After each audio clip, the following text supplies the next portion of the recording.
Why did I think that every black person got their enslaver's last name? Descendants of slaves from America, obviously, is who I'm talking about. But why did I think that everybody had the names of their slave master? That's not the case. We all know that a lot of black people got their last names from their enslavers.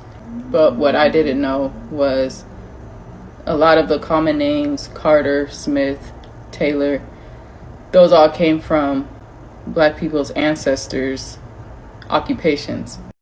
So in case you didn't know, a carter was a person who transported goods using a cart. A cooper is someone who made or repaired barrels. Smith is in relation to a blacksmith, someone who worked with metal. Tailor refers to a tailor, someone who sews and makes clothing. It's just spelled differently for whatever reason. And then you have names like Freeman, Strong, Young, Brown, Black. These represent exactly what it sounds like. Freeman obviously was the person who got their freedom during slavery, and that was just the last name given to black people during that time so that it could be known that they were free, and that was their free identity. They no longer had a slave identity. And then you have those that took on names that represented their surroundings and geographic locations, such as rivers, banks, woods, hills. Those were names that indicated proximity to nature.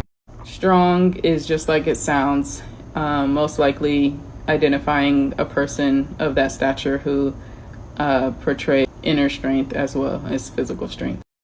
Young, Brown, and Black were names that were given to people to describe their outward appearance.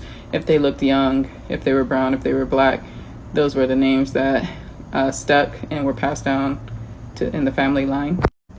And the fourth way was through false documentation, such as the Freedmen Bureau census and things like that, which forced black people to change their last names because they were either spelled wrong, misdocumented, anglicized, etc.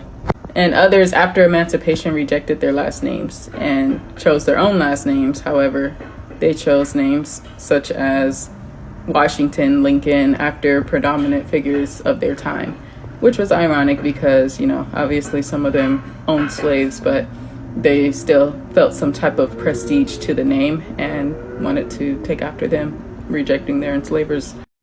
And I'm kind of low-key jealous of y'all because my ancestors just kept their enslavers' last name. It's very Irish. When I was a kid, people would ask me, "Are you related to Michael Jackson?" And I would say, "Yeah, that's my cousin."